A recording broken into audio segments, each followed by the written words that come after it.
भारत माता की, भारत माता की। नमस्कार, बोंसुआ, वणक्कम, सत श्री अकाल, केम जो।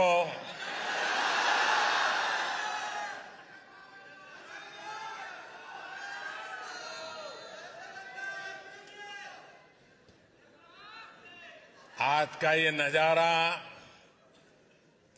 ये दृश्य अपने आप में अद्भुत है।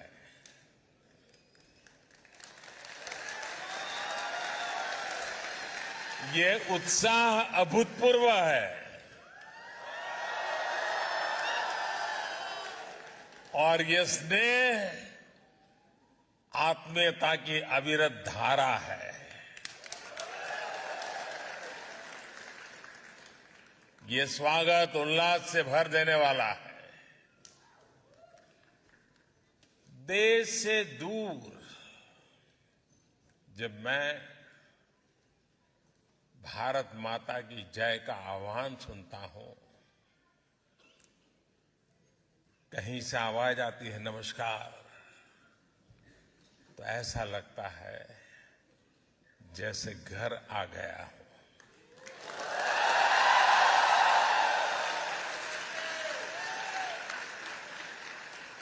और हम भारतीय जहां भी जाते हैं एक मिनी इंडिया जरूर बना लेते हैं।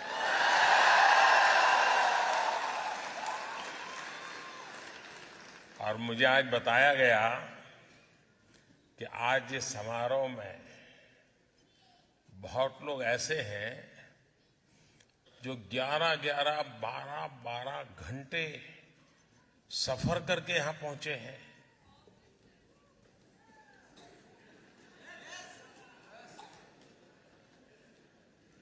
इससे बड़ा प्यार क्या हो सकता है जी?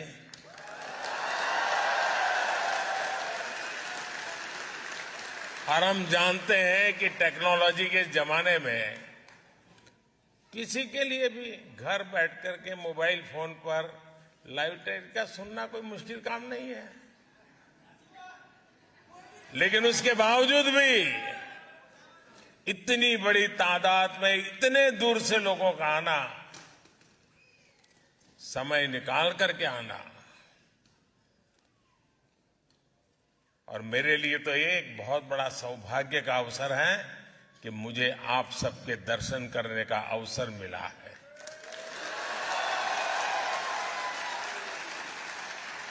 मैं आप सभी का यहां आने के लिए हृदय से बहुत बहुत आभार व्यक्त करता हूं।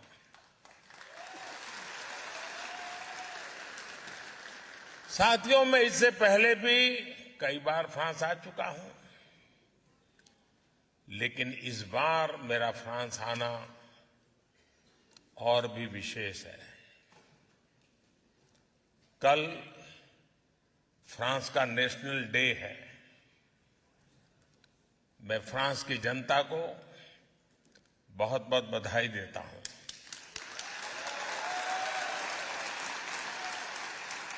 और इस महत्वपूर्ण अवसर पर मुझे आमंत्रित करने के लिए मैं फ्रांस के लोगों का हृदय से धन्यवाद करता हूं।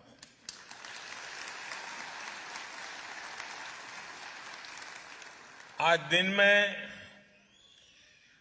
प्राइम मिनिस्टर एलिजाबेथ बॉर्न मुझे एयरपोर्ट पर रिसीव करने आई थी।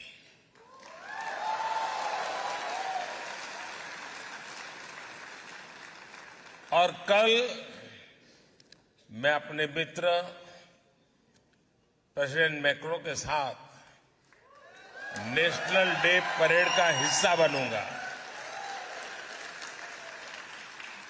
ये आत्मीयता सिर्फ दो देशों के नेताओं के बीच नहीं है, बल्कि ये भारत फ्रांस की अटूट दोस्ती का प्रतिबिंब है, रिफ्लेक्शन है।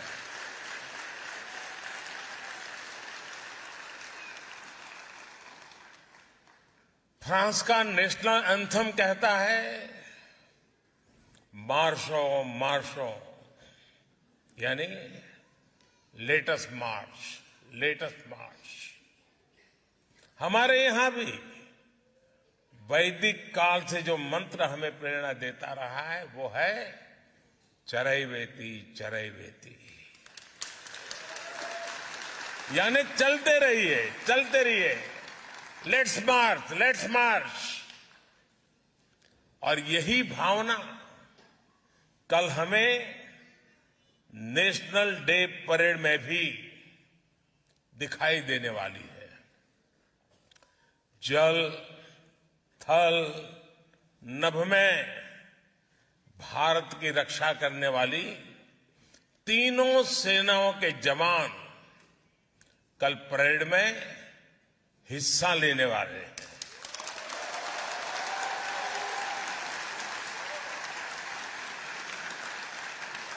और ये जो संघ है ना,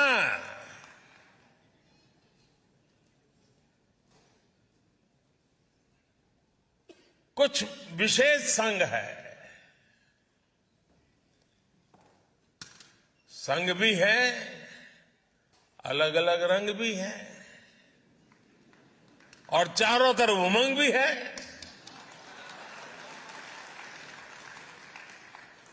ये वाकई अद्भुत है।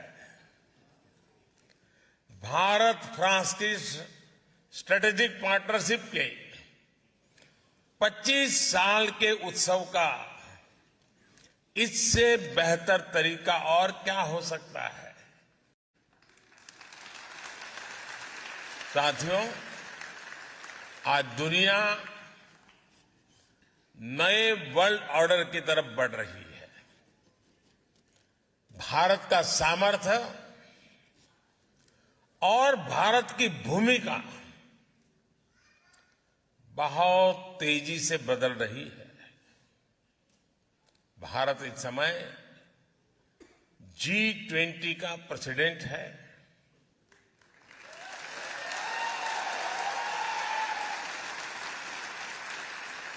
पहली बार किसी देश की प्रेसिडेंसी में ऐसा हो रहा है जब उस देश के कोने कोने में 200 से ज्यादा बैठकें हो रही है। पूरा G20 समूह भारत के सामर्थ्य को देख रहा है, उससे मंत्रमुग्ध है। क्लाइमेट चेंज हो, ग्लोबल सप्लाई चेन हो, आतंकवाद हो, कट्टरवाद हो, हर चुनौती से निपटने में भारत का अनुभव, भारत का प्रयास दुनिया के लिए मददगार साबित हो रहा है।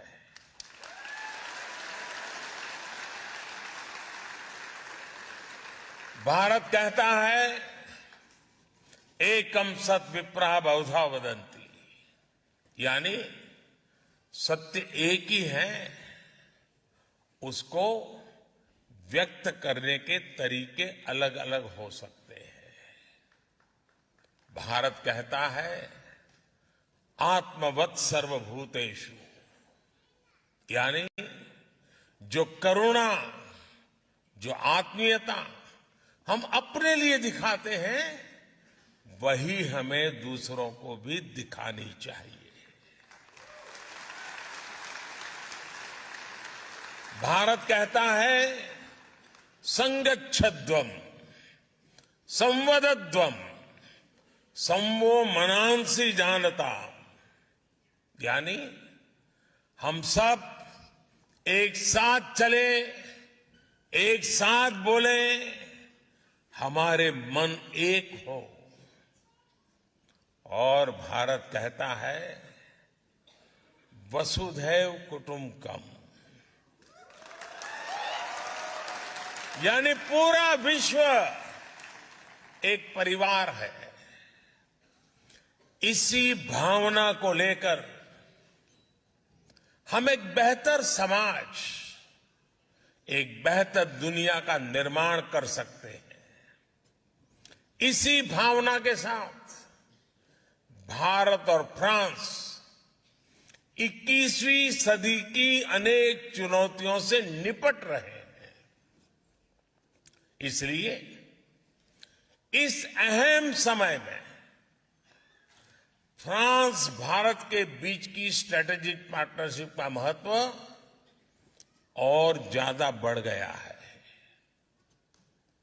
और आप जानते हैं कि भारत फ्रांस की इस पार्टनरशिप को कौन लगातार मजबूत कर रहा है? कौन इसे मजबूत कर रहा है? कौन कर रहा है? कौन कर रहा है? कौन दोनों देशों के संबंधों को नया आयाम दे रहा है? आपका जवाब सही नहीं है। ये मोदी नहीं कर रहा है।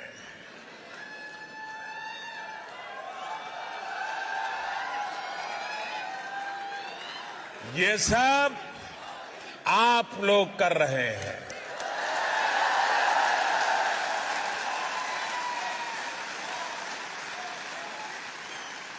हमारा पीपल टू पीपल कनेक्ट दोनों देशों को लोगों के बीच आपसी विश्वास इस साझेदारी का सबसे मजबूत आधार है। यहां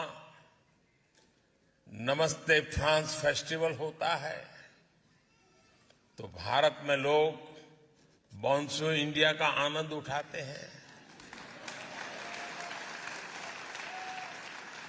हम दोनों देशों की हेरिटेज हो या हिस्ट्री, आर्ट हो या एस्थेटिक्स, क्राफ्ट हो या क्रिएटिविटी, कुजीन हो या कल्चर, फैशन हो या फिल्म, ये सब हमें जोड़ते हैं।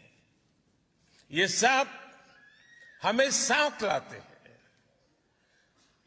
फ्रांस के फुटबॉलर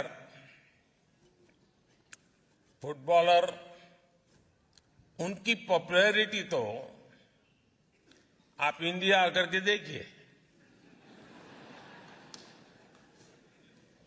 किलियन मापे के जितने फ्रेंड्स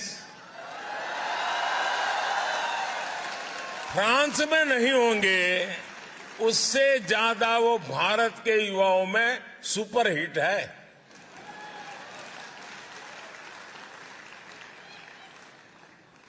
साथियों, मेरा खुद का व्यक्तिगत रूप से फ्रांस के प्रति लगाव बहुत पुराना रहा है और मैं उसे कभी भूल नहीं सकता। करीब करीब 40 साल पहले गुजरात में, अहमदाबाद में फ्रांस के एक कल्चरल सेंटर अलायंस फ्रांसे की शुरुआत हुई थी और भारत में फ्रांस के उस कल्चरल सेंटर का पहला मेंबर आज आपसे बात कर रहा है।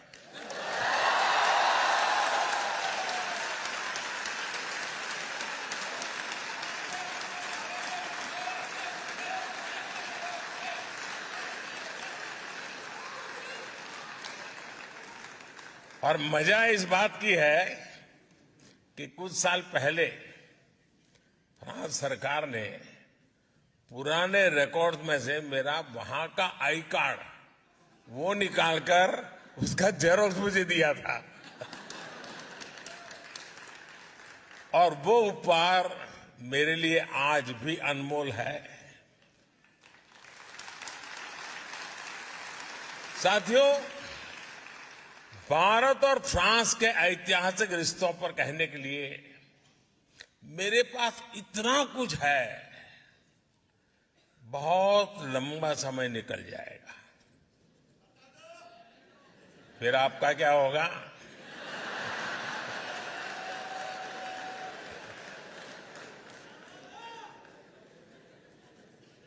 मैं जब 2015 में फ्रांस आया था, नौ शपेल गया था, तब मैंने वहां प्रथम विश्व युद्ध में शहीद हुए हजारों भारतीय सैनिकों को श्रद्धांजलि दी थी।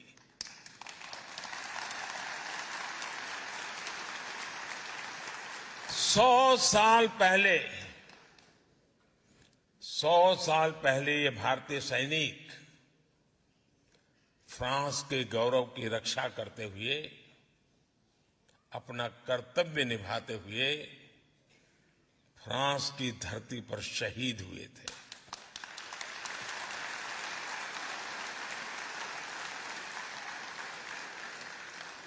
तब ये बड़ी इमोशनल पल है दोस्तों। तब जिन रेजिमेंट से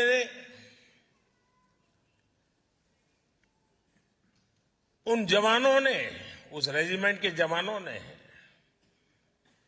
यहां युद्ध में हिस्सा लिया, उन्हीं में से एक पंजाब रेजिमेंट कल यहां नेशनल डे परेड में हिस्सा लेने जा रहे हैं।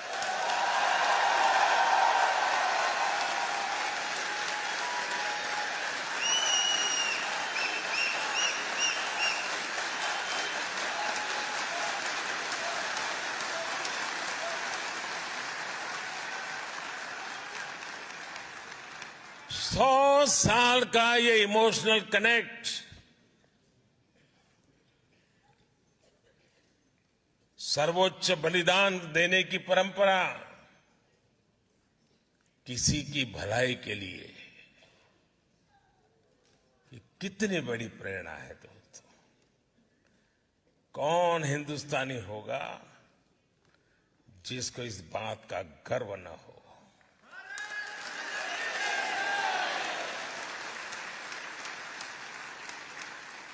उस समय निभाए गए कर्तव्य को, समर्पण को इस धरती पर आज इतने गौरव से, सम्मान से याद किया जा रहा है। Thank you France.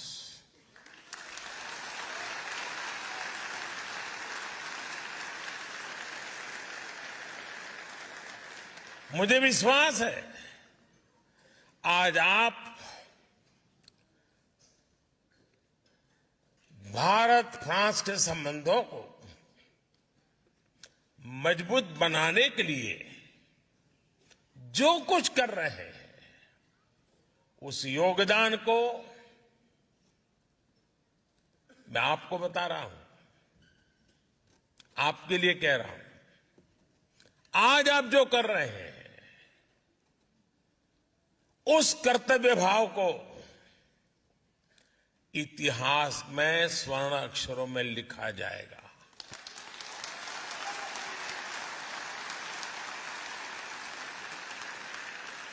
साथियों, फ्रांस का गौरवगान करते हुए महात्मा गांधी ने कहा था, लिबर्टी, इक्वलिटी एंड फ्रेटर्निटी। दुनिया को इन तीन शब्दों की शक्ति समझाने वाला देश फ्रांस है। यह महात्मा गांधी ने कहा था।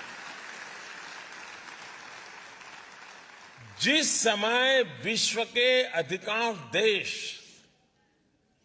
भारत को सिर्फ आधिपत्य जमाने की दृष्टि से देखते थे, तब नोबेल पुरस्कार विजेता रोमा रोला ने कहा था, India is the mother of our civilization.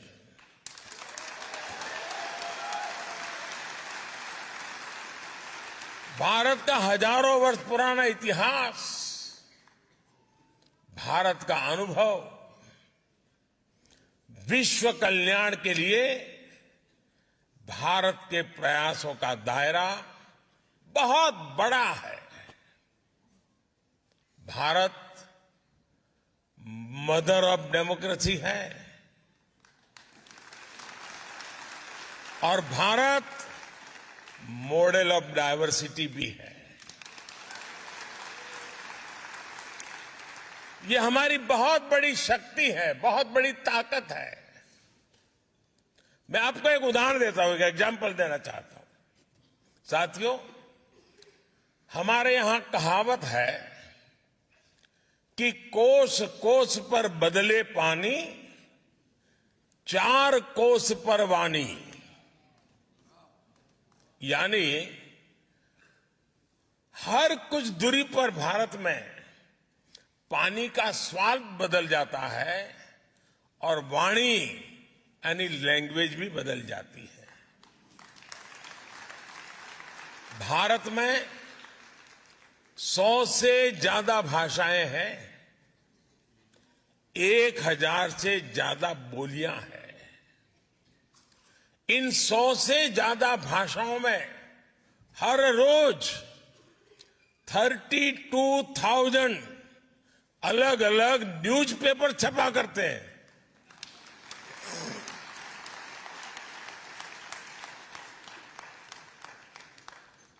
इन 100 से ज्यादा भाषाओं में 900 से ज्यादा न्यूज ब्रॉडकास्ट यानी चैनल्स पर, टीवी पर